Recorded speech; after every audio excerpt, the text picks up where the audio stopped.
I have to be less loud. I can talk. Yeah, I'm just asking you to tone it down some, kid. That's all.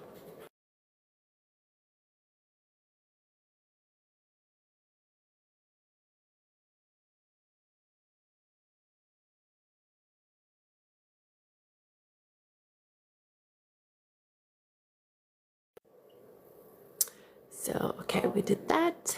And now 2 you, and 2, and 3, and 4, and 5, and 6, and 7, and 8, and 9, and 10, 11, and 12. That's as far as ditching. C12.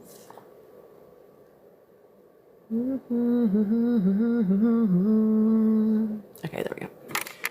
We have Adam Dunigan.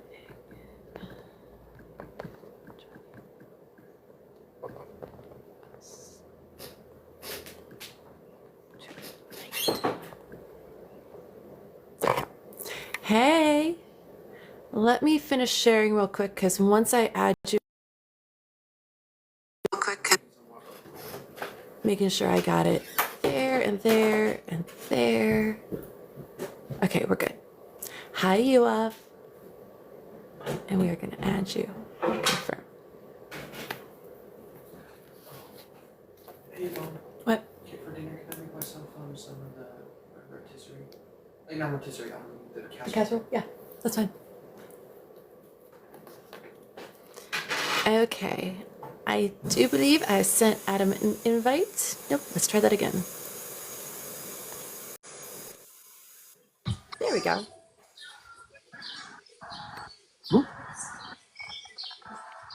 There we go. Can you hear me? Okay, so we have audio.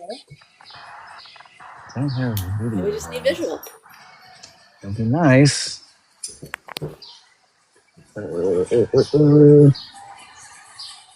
So you got another new Legends limited character that you really wanted in DB Legends, and it's Blue Vegeta that transformed into Blue Evolves. Well, that's actually pretty awesome, you all.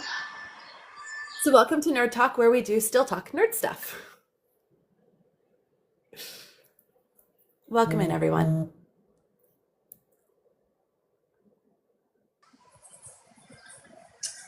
Shadow, you mind? I'm gonna quit out. You mind inviting me one more time? I'm gonna restart the app. No, I was about ready to say, if you can't get video, that's usually what people have to do. Very good.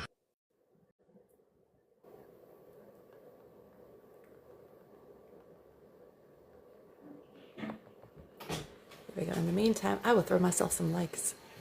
Welcome in, everyone. We have Adam Dunigan. He is running in Virginia, and I'm actually not sure if he's running in District 7 or District 8 because of the redistricting. So that is like the first question I'm going to ask him. Blue Evolved is basically the DB Super version of Super Vegeta from the Cell Saga, but with God Power of Super Saiyan Blue. Okay.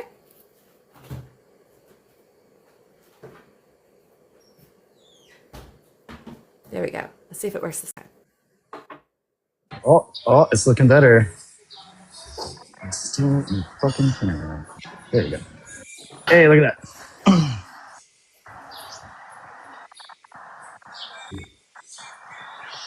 Whoop, whoop, whoop. Okay. And I'm up and on camera. Hey, there we are. Hey, we have visual. Awesome. How's it going? It's good. How are you doing today? Every day is a gift from the universe, and running for politics is nothing but a fun, enjoyable ride to do. Right? Because, you know, Yeah. it's the most entertaining, fun thing in the world. Yep, just getting yelled at and being broke all the time. It's what I signed up for, and I'm thriving mentally. So Hey, well, let's talk about Virginia and the redistricting that just did. yes, ma'am. Okay. Well, I'm not sure what district you're in anymore. Nobody is. So for anybody that's not tracking Virginia politics, which was most of not Virginia, but we did become very relevant nationally. We were talking about this referendum. Virginia on a couple of weeks ago, we voted to redistrict all of the congressional districts in Virginia. What that means is, gerrymandering. Essentially, it is that pure, plain and simple, but with the purpose of putting a speed brake in the federal legislature on the worst impulses of the White House. And the Virginia state legislature put up a referendum. Virginians all voted on it, me included, and we collectively said that we were in favor of making this change. And what that means for me is that the old 8th district in which I was running, which is Arlington and Alexandria and Falls Church, if anybody knows the geography of Northern Virginia, that has now been drawn into the new 7th district, which goes from Arlington, where I live, all the way out to the West Virginia border near Stanton and Harrisonburg. So I went from a very tight, compact geographical area that was very relevant to the federal workforce and the intelligence community and the military, all of which I came out of, to this new massive district who people are saying either looks like a lobster or a scorpion. I'm going with scorpion because it's cooler. And I am now one of the fighting scorpions running in Virginia's new 7th district. Sorry, I'm making my notes so I can update my information, because it's like I looked at Ballotpedia. It still says you're running in District 8, so I'm like, I have to ask them specifically, what district are you in now? Like Tim Sywinski, I talked to him yesterday. He's still in Virginia 1, but we're not sure if Erica Kopp's going to be running against him or if she's going to be in a different district. So I will find that out Friday when I talk to her, because it's like, okay, Virginia, thanks. Now I have to update my spreadsheet. Yeah. One thing that I'm learning coming in, so this is my first time doing politics. Okay, for some ever. reason I can't hear you. There you go. No. What? Yeah, you got me. Ooh. There we go. I can hear one you. One thing that I'm learning coming into politics for the first time, because I've never run for anything. I literally resigned in protest out of the Central Intelligence Agency in December and launched this campaign in January. So I'm learning as I go. I'm building the ship as we sail it, and all of these systems that we, the citizenry, use to get information about elections outside of the FEC website, which is pretty quick and responsive, I would say. Everything else is derivative, meaning Ballotpedia pulls from the FEC website whenever the admins at Ballotpedia decide to check the FEC website, which shouldn't, it's no surprise that people get behind on these things. All of the Virginia local access stuff is also, contingent on people paying attention. And people in the administrator roles of these systems, like, they just don't. And honestly, I can't really blame them for it. But it is, you do realize like what a house of cards political information is once you start trying to get in this. And the amount of time I've spent, educating people, like, 1, on the referendum, 2, who I am as a candidate, and 3, like, what I'm running for. Like, that takes up way more of my cognitive load than it probably should right now if we had decent systems in place. We just don't. I don't know the solution for that. There are private entities that do it, but like, it is a frustration I share. And unfortunately, it's not just one state with a lot of this stuff. It's across the board. So part of what I'm doing is, okay, well, if I know it's across the board, why can't I talk to people across the board and see if I can't find enough people who believe the same thing? And if they get in office, make sure they all know about each other. So you go into that next step with allies. Being able to say, okay, I know 10 people right off the bat who also want X, Y, and Z, so we can work together. And I know another 7 people that want, W and F.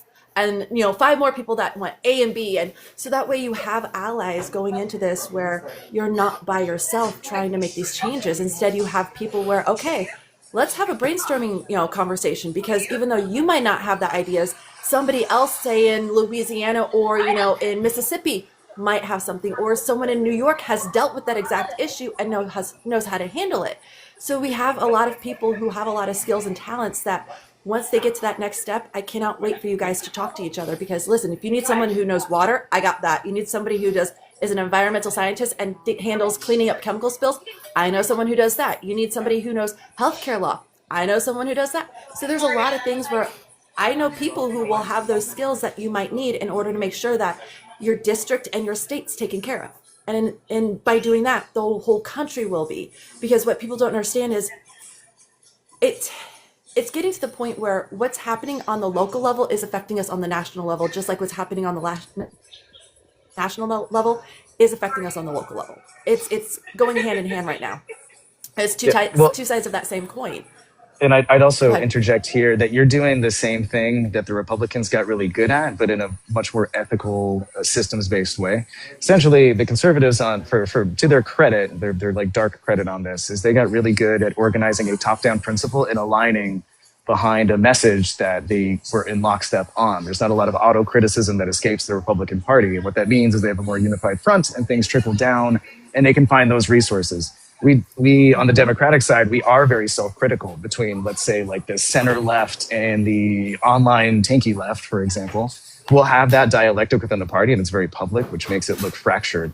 But the one thing we didn't do was build a system of resources to make sure people getting into elected office have a pipeline of information, like objective information to achieve policy goals.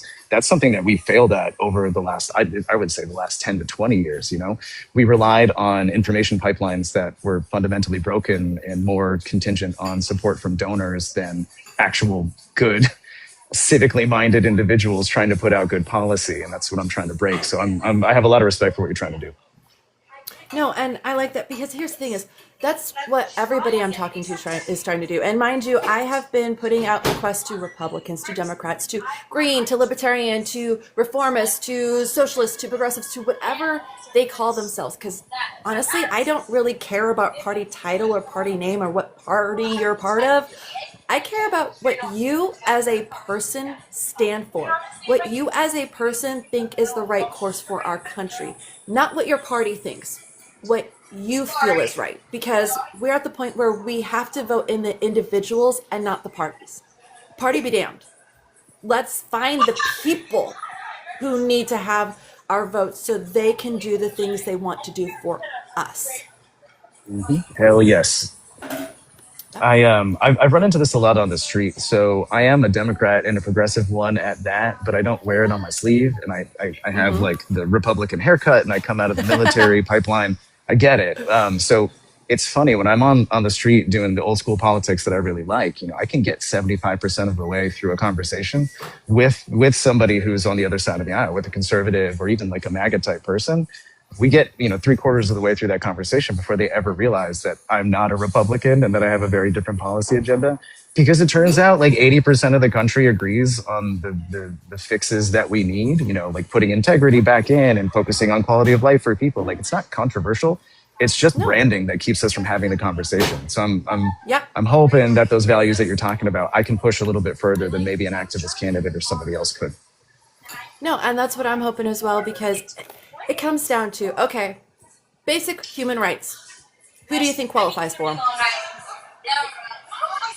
Everybody, Everyone? every single human. Yeah, we probably shouldn't divvy Like up rights everyone? based on religion, race, or creed. Yeah. I mean, that's one of the number one questions I ask is, I want to know, basic human rights, who do you think should have them? Everyone, or do you think only certain classes should? That's a question, because if you think only certain classes should, okay, we're going to have a very long conversation about that one.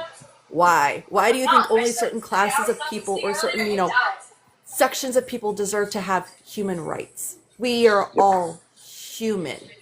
And then I hear from people, oh, well, my race deserves it. Your race? You mean the human race? No, my race. What do you mean? Oh, the black people. Oh, you mean your pigmentation. Got it. Because we are all one race. We are just different levels of pigmentation. You and I just happen to burn in the sun. Clearly, so, you know, excessively, but yes. Yeah.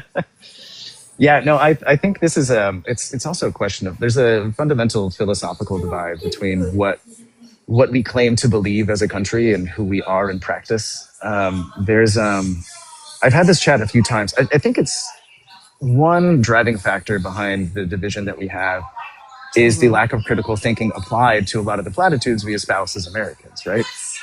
We claim to be a representative democracy that values, you know, rationality and an approach to policy that's consensus-based. And yet, you know, somebody who's in the minority party of this country, which is on the conservative side at this point, they don't, unless you challenge it in a healthy way, dialectically, they don't understand that we have a minority rule in this country that's not, you know, in keeping with what the founders envisioned for how America should function, right? When it comes to human rights, like you're talking about, you have a lot of people that will say, well, like, obviously, I'm a Christian. I'm a good Christian man. Oh, Kitty, hi. Who's this? Quetzalcoatl. She's one of Hi, the three. She Quetzalcoatl. won't leave me alone. So she's being Hell held yeah. and given all the love she never knew she never wanted. Yeah, well, never mind. Let's not talk about human rights. Let's talk about cats. Yes, No, I right? just what I mean is that like it's easy to say that you believe in these things because nobody has ever challenged you for it, and we do live in these captured media spaces today where it's very easy to get self-reinforcing information. Where it's like, I don't hate immigrants. I just want them out of here if they didn't come here the right way. And it turns out that like doing things the right way in terms of immigration is not actually doing the right thing for another human being who has lived here and become part of this community over the last 10 or 15 years, regardless of how they came here. And Well, what doing the about right those thing who- morally requires a little bit of bravery on your part. Yeah. Right. Well, on that note, what about those who are doing it the right way and then they have their final court case and they have days before they are supposed to be, sworn in and their case is dismissed and they're deported?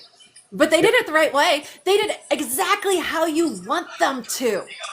But you still said they weren't good enough. Yep. I've made the point before that in no universe should we be a country that rips parents away from their children's because they happen to be born on the side of an arbitrary line. There's no moral call. There's no moral challenge to saying that we should not have we should not have violent offenders in this country. Anybody who's doing violence against their fellow man in this country should be separated from society and rehabilitated if possible, ... And if they are here illegally and they are violently upending the social equilibrium in their communities, there's nothing controversial to say that we should probably fucking deport them. However, the majority of immigrants, whether, documented or otherwise, they are not the edge case 1% to 2% violent offender that the right likes to make out every undocumented immigrant to be. It's just not true. And breaking through the media capture that people live in is half the battle in trying to get them to see that. Right. No, it is, especially when we live in a world where mainstream media is a joke. It's entertainment. It's Fox Entertainment News. So it's a joke. And then we have a lot of other places that are just respouting everything that the White House is saying as though it's fact. And then you finally have people like me and Mike and Jess and the other small content creators who are actually the ones who are going out and going, some of this doesn't make sense. Let's go actually have conversations with people who might actually know what's going on and have, some actual legitimate background in saying, hey, yeah, no, I know some of this. I was in the military for X amount of years. This is my expertise. This is my experience. I can speak on this as an expert. We need a lot more of those because we have so many people where they have never walked a day in our shoes. They have never served. They don't know what it's like to go a day without food. They've never had to sit there and tighten their belt buckles and, miss a meal so their kids eat 3, or sit there with their spouse and alternate who eats that day. And then, your spouse decides that, no, you haven't really eaten much in the last week. And so you're going to eat 3 days in a row and he's not going to have but one meal. Why? Because we had to make sure kids were fed. And that was last summer. That was under this new administration regime and what they already started to do last year with the tariffs and the taxes going up and everything. And now we're just seeing that increase to inflation. And if you don't think it's affecting you, do you buy your groceries? Do you have a car? Do you fill up at the pump? Do you have a home? Because property fees went up again. We paid $6,000 this year. Yeah, $6,000 for our property tax. Last year, it was half that. It was half that last year. So if you don't think that's going to affect you, if you have health insurance, if you need medication, if you need to go to the doctor, if you don't think it's going to affect you, it is affecting you. You're just not going to realize it until it gets too late. Yep. I would say in a country where we have, the majority of the world's wealth within, that wealth system has become extractive from communities where it should be contributing to and growing with communities. And there are easy fixes that can do this.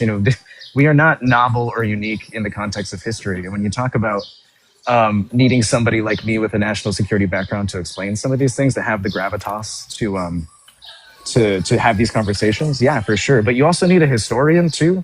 And if we're talking about nerd talk, I'm a dork in my own right.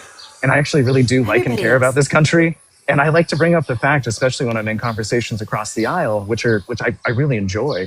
But I like to bring up the fact that, the last president who actually discussed and proposed amnesty for people in this country illegally, it was George W. Bush. It's not like this is a Democrat thing. We've just been so flip-flopped on all the major issues. This used to be a conversation you could actually have, because we all used to care about the moral nature of this country and its future.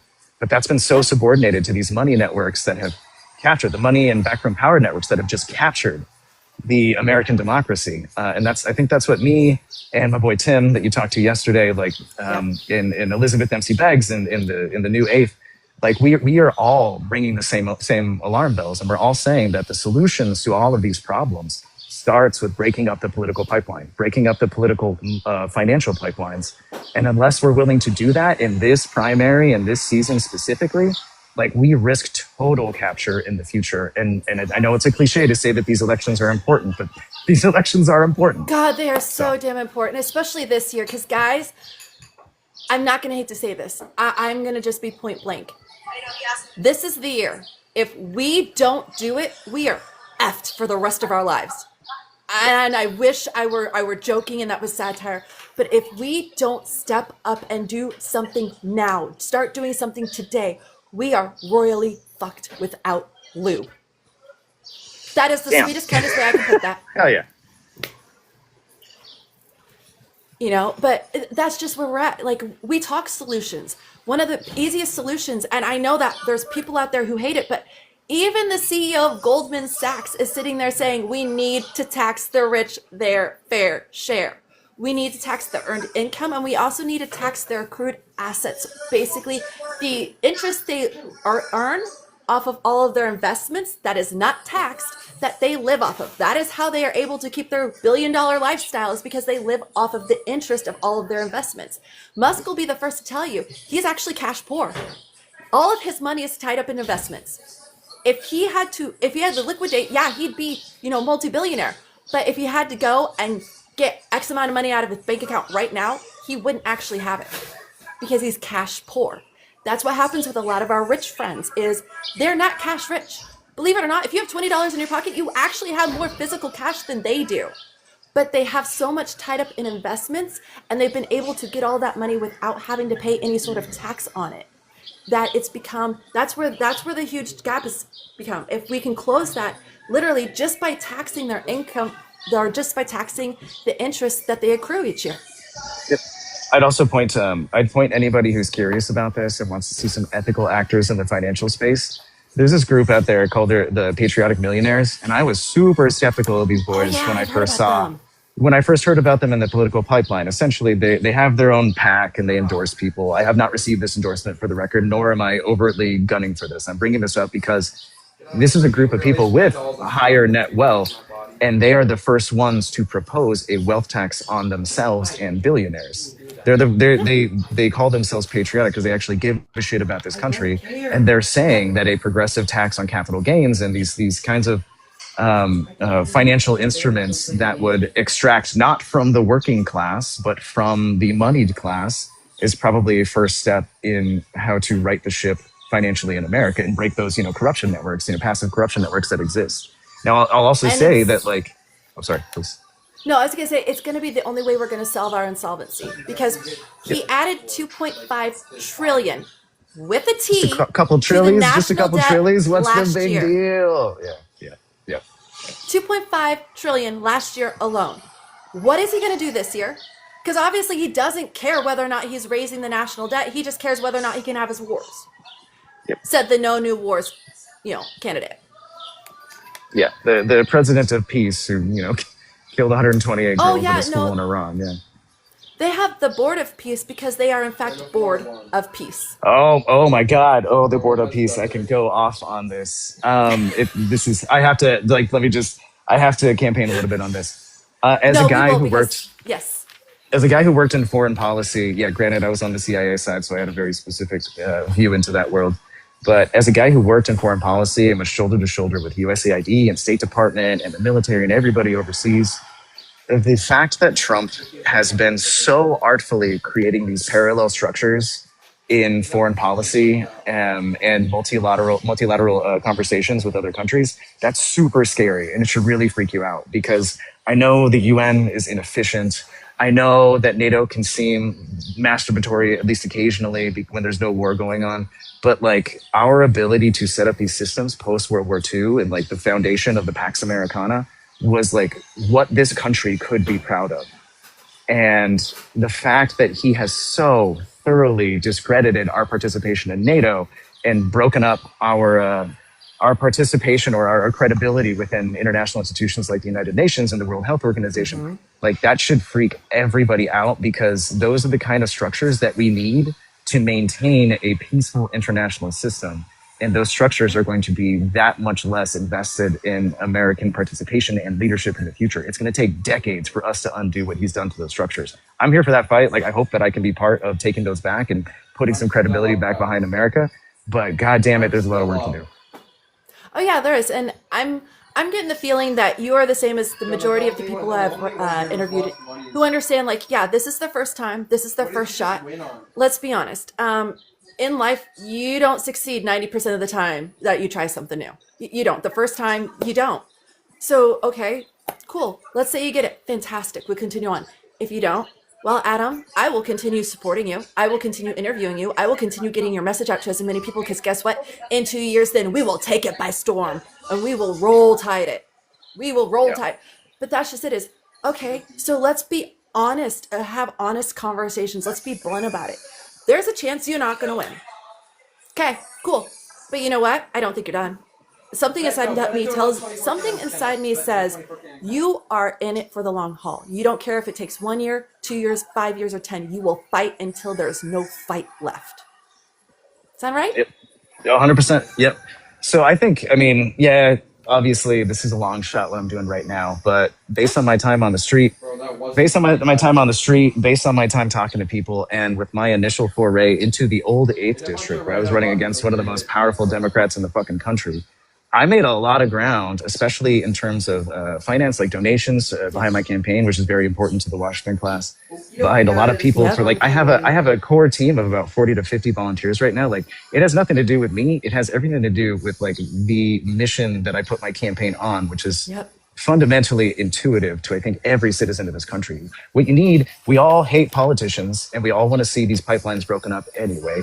We all know that we're getting a raw deal financially from our government in terms of protections as the working class and in the middle class.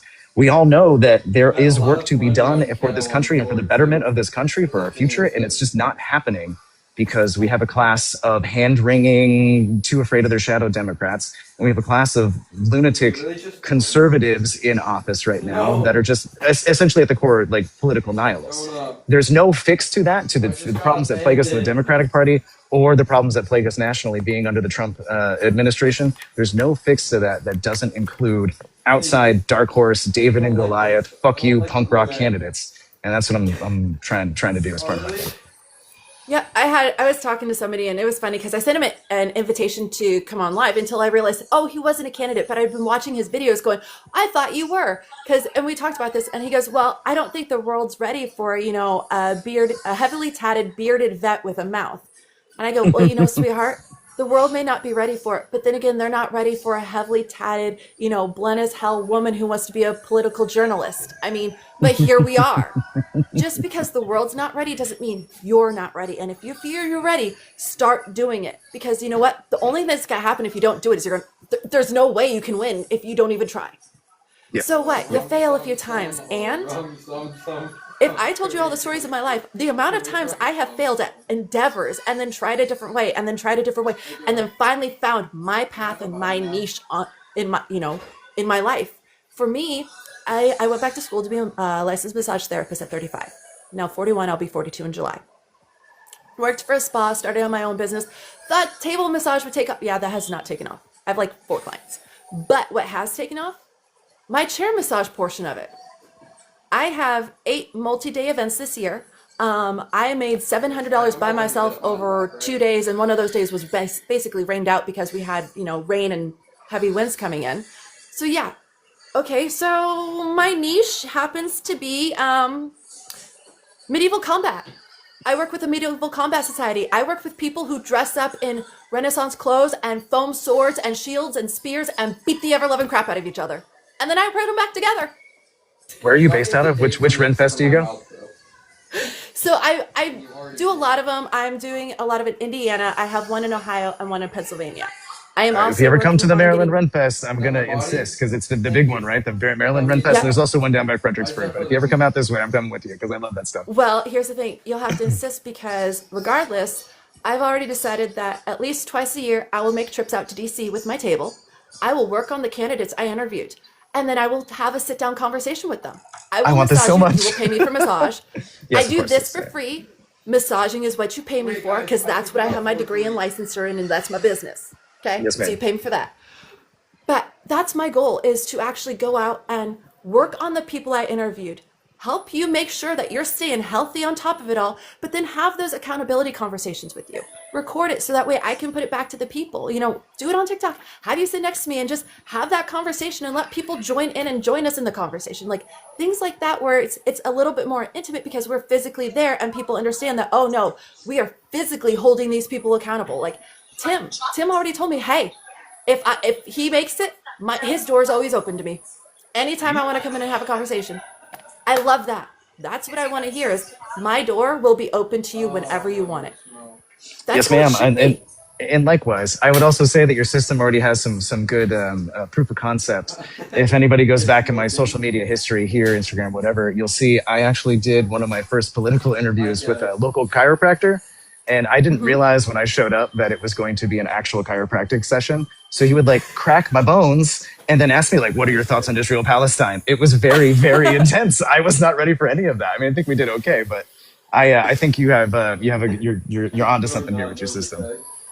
Well, yeah, but here's the thing is I'm a healer. That is what I want to do with my life. And unfortunately, with everything going on politically, my business and the chiropractic office I partner with is struggling for multiple reasons. And it primarily comes down to insurance and the VA are no longer covering chiropractic or massage care. Instead, they are just sending people to pain management centers where they don't actually help to treat the pain or find out the root cause of your pain. They just give you pills and send you along because that's where the money is. It's disgusting to me. I just want to heal people, and I understand there's no money truly to be made in healing everybody, but who cares? I just want people to be healthy so they can live good quality lives and not be cranky all the time. Yep. People are mean when they're in pain, okay? I would Well, know. I have fibromyalgia. Oh my God, I didn't realize. Yeah. Well, I've discussed this a little bit on the campaign trail, but not as much as I probably should. But I've also said that like the holistic view of health generally, or like the exclusion of a lot of like alternative health, quality of life improvements in the health space, like the VA only recently started including a lot of things that are like documented positive aspects of holistic healthcare. And it took them over 25 years with all the data out there to incorporate these things. Federal government is a slow ship and it turns real slow. I think one of the services that me or Tim or any of these other like new candidates trying to come in and break the logjam could offer is fresh eyes on these processes of what it means to like improve people's quality of life. And that means lowering costs for quality of life, but it also means like improving people's health outcomes. And there's so many options that are low cost and low lift that we couldn't be incorporating, but our lives are governed by statutes that were written in the 70s. You just don't have anybody willing to challenge them because they all make money from pharma and healthcare corporations because that's their political backers. So unless you're willing to kick people out from those positions and put in people who are less beholden to donors and more beholden to the people that that are suffering right now, you're never going to get an improvement. So, Yep. And see, one of my end goals is, so with having, mobile massage, my actual end goal is to eventually have health and wellness centers in every state that are one-stop health shops where you can go and find a physical therapist, a massage therapist, a general practitioner, a neurologist, a dermatologist, a spine doctor, any kind of specialist you might need in one center. So instead of having to drive 2.5 hours for one specialist and 40 minutes for this one and having 7 different specialists you have to see throughout the course of the year, you have one place where you go where they talk to each other. You don't have to tell 7 different specialists 7 different times, your story. It's right there so they can go over, hey, so this is what we have in here. Do I need to add anything? Let's talk about that. Because then that makes it more streamlined. And honestly, it makes it feel like people are actually being taken care of, that people give a shit. because you have all of my information right there. The physical therapist makes his notes after my session. My massage therapist makes her notes after my session. And then my GP gets to see all these notes, and can go through them before my appointment with them so that we actually can have the conversation about what's going on in my body and get me the help I need. A lot of what I do is I will sit there and I'll go to the doctor and I'll be like, have we ever had any imaging done on this person? He'll be like, oh no, I gotta check. I'm like, well, either way, can we get x-rays or MRIs done? Because I think they have a herniated disc in this area because when I push here, they feel pain here and blah, blah. Turns out that's exactly what's going on. That is the root cause of the pain they've been in for the last decade. Nobody would have guessed. Nobody would know. Nobody ordered any sort of imaging for their back at any point in time. I've been dealing with this on a personal level too. I came out the Marine Corps back in the day, and then I immediately went into intelligence work. So I didn't get assessed for any of my injuries back in the day because I wanted to be field five, but whatever, doesn't matter. All it means is that I delayed holistic health assessment for a long time, and now that I'm out as a private citizen trying to do this right for my body, and so I don't fall apart by the time that I'm 40. I am realizing very quickly that holistic practitioners like you are probably the way to go. The first stop should be somebody like you. So yeah, I get it. Yeah. No, a doctor of internal medicine. Here, let me finish my tea real quick. He's making me another cup. Yep. I can hear him back there. Say hi for me. I also see Mr. Gengar back there. Is that a Gengar that I see behind you? Hell Gengar yeah. And a Meryl and a Gigamax Pikachu. Gigamax, yep. And then we have Dragonite. Okay, I'll show off my little Pokemon collection real quick. The amount of time that young Adam spent on Game Boy trying to get a Dragonite from the Safari Park in the original Pokemon. Ridiculous. Yeah, no, that's oh my god, we got what we got Chansey right there? Is it Chansey? There's a Chansey, there's a Clefairy, there is an Eevee. Wait. Let me see if I can get it. I got Eevee, I got Togepi, right? Togepi right there. Togepi, yeah. Togepi, whatever. It's been a long time since I played. And then I don't know the green guy, unfortunately. That's one of the new ones. That's Sprigatito. That's a new one. Okay, there yeah. Is and then Clefairy right there. I got Clefairy. And then below that was the Meryl. And then in the back over there is a Snorlax, if I'm not mistaken. Yep. I'm just proving my nerd creds And then we here. have a Rowlet. Oh, got me on that That's one. a new Then one. Charmander below, obviously. Then this one. This is a Bellybolt. This is a new one as well. Okay, nope. Got Yeah. nothing. No, I had no clue until Dan. I didn't even know what this one was. Wait, a Bellybolt, is that like a dual electric and water type? Because isn't that that's not allowed. That's no. Right. But it is. This is with why the new Pokemon. the new games are godless, and I refuse to accept them.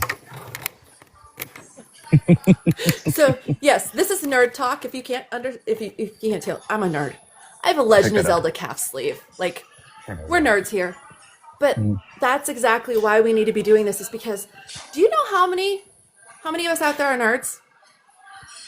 Most I would say. I don't know. Everybody. I'm pretty nerdy. The reason why I say everybody is, do you have a passion? Do you have a passion for anything at all? Other than is there something you democracy? love? Well, other than democracy, yes. Yeah, I really like birds. That's my thing. Guess what? You're a nerd. Well, yeah. I happen to like birds too. I love bird watching. We have bird feeders on the back porch now. We just got them over the weekend, specifically so the cats and us can bird watch. Did you see the Reddit takeover the other day of all the bird stuff going down on Reddit? If I'm not gambling, no, I didn't. Oh yeah, there was this dumb meme that started up, but basically all of Reddit became birds essentially, and it just made my heart sing like a Virginia Cardinal. I love it. I had socks on the other day that somebody asked me this at a political event. They're like, yeah, like, what are you into in your free time? And I was like, I really like birds. And I showed them my socks and they said, I really like birds. And they're like, oh, cool. For sure, vote for you, man. I think I lost a voter that day. Well, you know what? I actually like that. But that's just it. Is everybody has a nerdy passion. We all do. Everybody has something they like to do in their free time that makes them happy. Okay, secret time. Korean dramedies. I like watching Korean drama comedies. Oh yeah. Okay, they're hilarious. And I know, he'll stand behind me and he'll be pinching my shoulders and laughing because he'll hear the sound effects from them. And they purposely make it, cheesy and everything. It's so fun to watch though. That is a secret passion of mine. I love the Korean dramedies. Yeah, same. What can I say? Yeah, I am. We all have something. Tim and I, you were mentioning Tim Sawinski from Virginia's First. So him and I are actually like bros. We hang out, like we're actual friends. like He like that. he crashed at my house the other day. Like I love that kid. And him and I, we started talking about this like weird niche stuff that we love from like movies or music or references anyway. And so when we're doing like voter talk back and forth, like we'll occasionally like use phrasing to like trigger the other one when we're talking. Cause like we've had some argument about like niche media. Like we have a lot of fun with this stuff. And I think like finding that like personal passion or at least like, you know, common interest with your fellow candidates has like kept me sane anyway. Like the nerdy aspect of politics has kept me sane with Tim anyway. Yeah, I love that kid. But that's just it is, you know, at the end of the day, being a nerd makes everybody happy. That's just same. it is. Your nerdy passions are the things that make you the happiest. So as long as you're not hurting anyone, anything, and not infringing on anybody else's right to live, who cares? Yeah, and I think that's the crux of my whole candidacy is that I know the Republicans have been real good at painting Democrats as these hair on fire, blue-haired lefty liberals that want to turn this into this Democratic Republic of America or whatever. I'm hoping that being a former Marine and ex-CIA and still espousing a pragmatic approach to achieving a progressive policy agenda, I can start breaking that up. And like being a nerd on the back of it gives me the cred even within the space because like people wouldn't like, I don't know, like they might assume that like I'm an industry plant or something. And the fact that like I can get really niche references on super nerd shit, or like I played the Tears of the Kingdom and what am I saying here? Like Legend of Zelda. I played Breath of the Wild, Tears of the Kingdom. I played Ocarina of Time. I played all of it. I got all the video game references from when I was a kid. I can name. Go grab me Midna. Go grab me Midna. I'm just saying I can hang in there. I can hang in there in these passion conversations too, implying that like I am somewhat of a real human behind all the political bullshit. And I think that gets me a lot further than I could otherwise. In the same way that my resume does with the other side, I think my like human aspects get me places in this, which I think right now in this political moment in America, you probably need somebody that has that, you know, the full approach to be relatable up and down across the aisle, wherever it is. And the fact that we've been so pigeonholed into candidates that are weaker on any one aspect of this. Oh, that's sick. Oh, that's super cool. So, he got me. I have Midna, Puppet Zelda, and Ganondorf all to scale. So they're all scaled to him. Ganondorf's like this freaking tall. Like he towers over the rest of them. And she's the next tallest. She's taller than Zelda. But they're all done to scale. But yeah, that's dope. Super cool. These are the first figure four? First four figures or something. Oh, the first four figures. So these are actually like done by Square Enix, conscripted by, you know, Nintendo. They're a limited run. There's an X amount of number of them. In order to get refunded to it, because she came broken with a broken finger, it's this one. We're gonna glue it back on. Okay. But in order to get money back, we would have to send them a video of us destroying it. No. I'll fix the finger. I'll fix the finger. Oh, this is very validating. I also see Mike from Breaking the Meta podcast down there has joined us. What's up, Mike?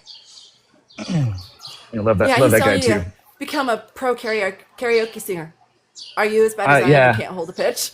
Oh, yeah. I may have recently embarrassed myself pretty thoroughly at a karaoke, but you know what? I believed in myself, and that's all I can ask. So. That's all that matters. So the foundation of a good karaoke. No, you're fine. There's one question I haven't asked because we kind of just jump into everything. What's your platform? If you had to sit there and tell me what is your platform, what is it? Yeah, can you send a video of it? It's accountability. I do have a lot of really smart ideas about affordability, energy production, healthcare, like how to deliver quality of life to people.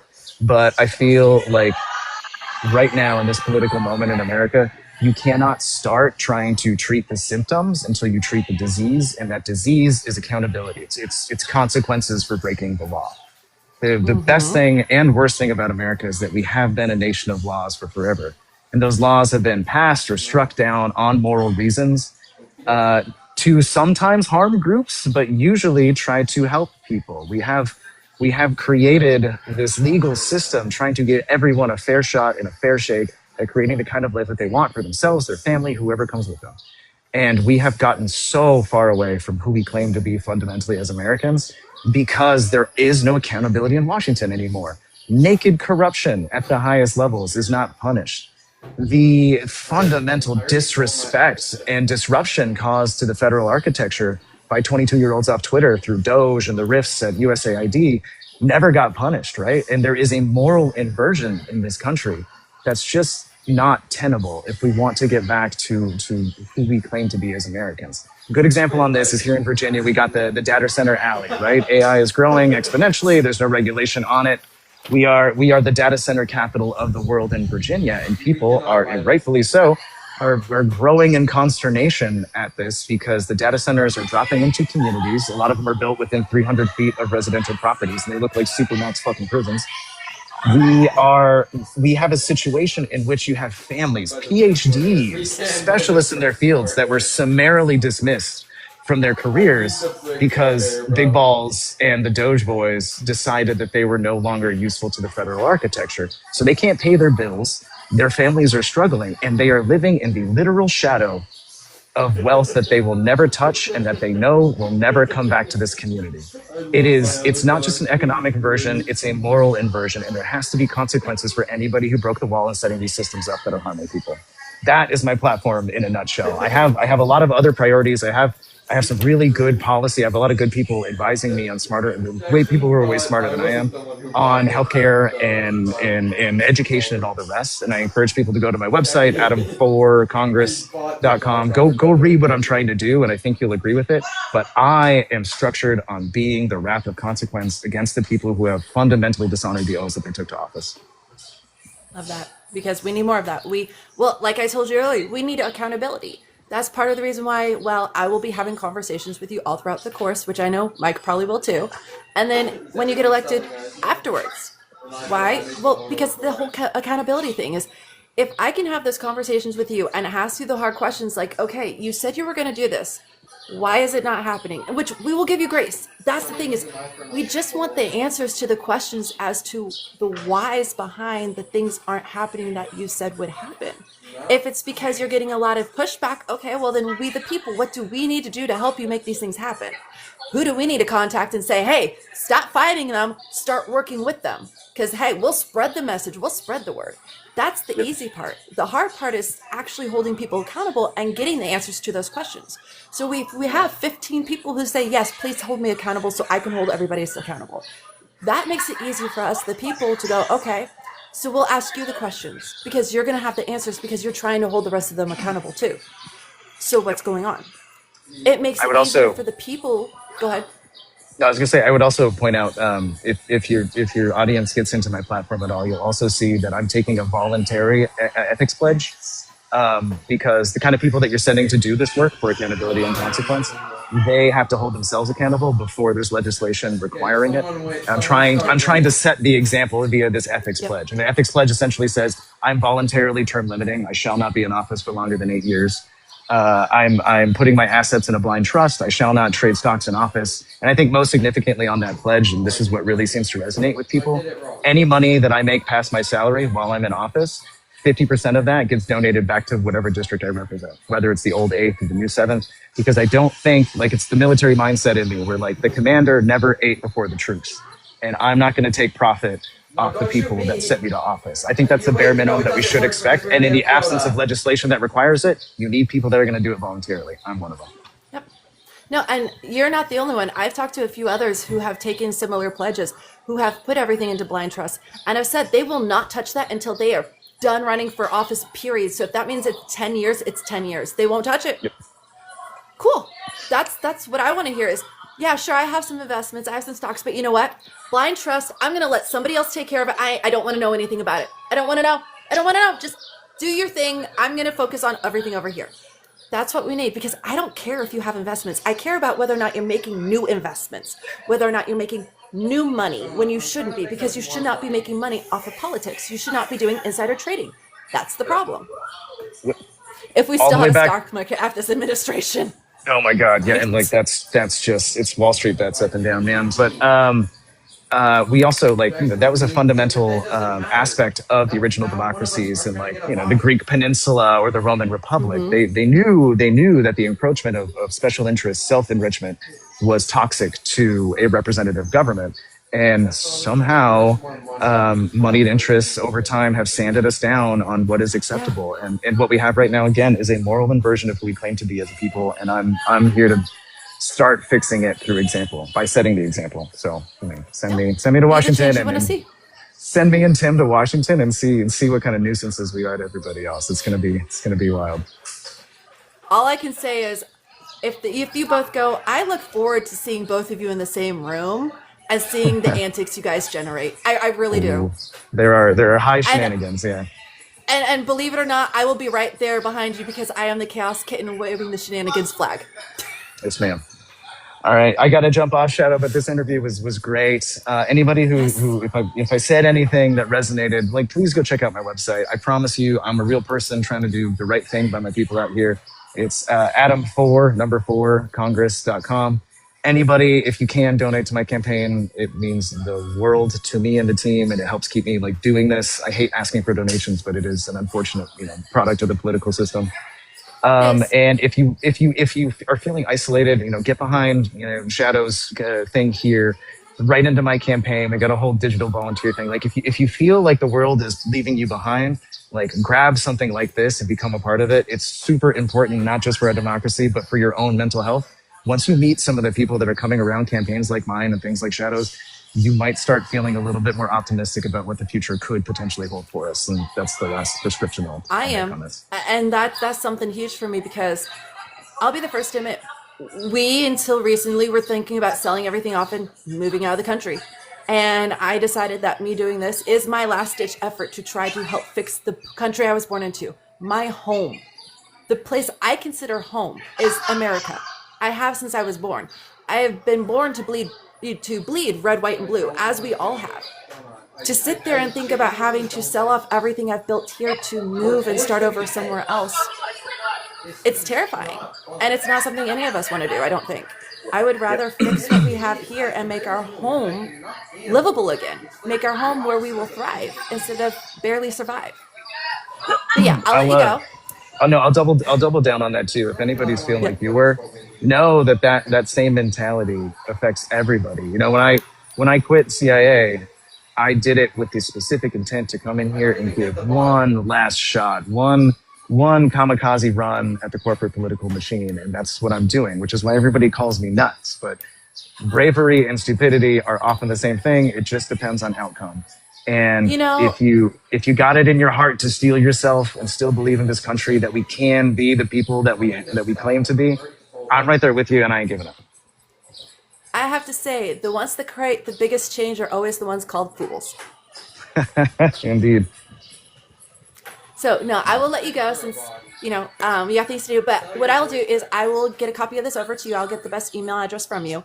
And then we'll get you rescheduled and have you back on and just delve in deeper to everything. And as you like. I love it. As you like. I got a few interviews coming out. I was just on a news interview recently on WHSP3. We have it up on my socials. If you want to get a vibe, if anybody who listens to this after, if you want to get a vibe of who I am, go listen to me on that. Or you go to our YouTube channel and see my explainers that I'm doing. I'm doing little mini civics classes, trying to get people engaged. I care at the very end of the day. And I'm relying on the better nature of people to become engaged and care right along with me all the way up to August. Yep. We got it. So his primary is August 4th. The goal is to have him back on a few more times before then to make sure he's getting out to everybody. And then I gotta book one of your massages out here in DC, right? Yeah, you do. You do. When you make it there, absolutely. I'll be letting all you guys know, hey, I'm going to be there from this day to this day, a week. Who wants to get on my table? And I need an interview with you too. I'll be first one on that thing. I promise you. Love it. But we'll get you back on. We will get you out there. We will help you. And by we, I mean all of us here. You're not alone. Gotta love you. I appreciate you, Shadow. You are not alone either. I promise you, I'm out there doing the work, trying to make a difference, and I'm right there with you guys. I know you guys are. That's why I have hope again, is because you're number 28, I think, on the list of people. And I'm just, every time I talk to somebody or have them back on, I get more and more hopeful, because it's not just me who sees the possibility for change. It's everyone. and there's people who are actually working for it, for us. So I want to help you as much You're as doing the possible. Lord's work out there. You're doing the Lord's work, and I support it. It's really nice to you and the other creators out there that are starting to key into this, trying to build the momentum we leave behind the wave. Like, man, we do lots about you. So appreciate your service. It's how we do grassroots movements. We got to band together. That's the only way we win. Yes, ma'am. All right, Shadow. I will talk to you next time. Thank you so much for the Take time care. today. I appreciate you. All right, Of bye. course. I'll talk to you later. Bye. You do that, Max.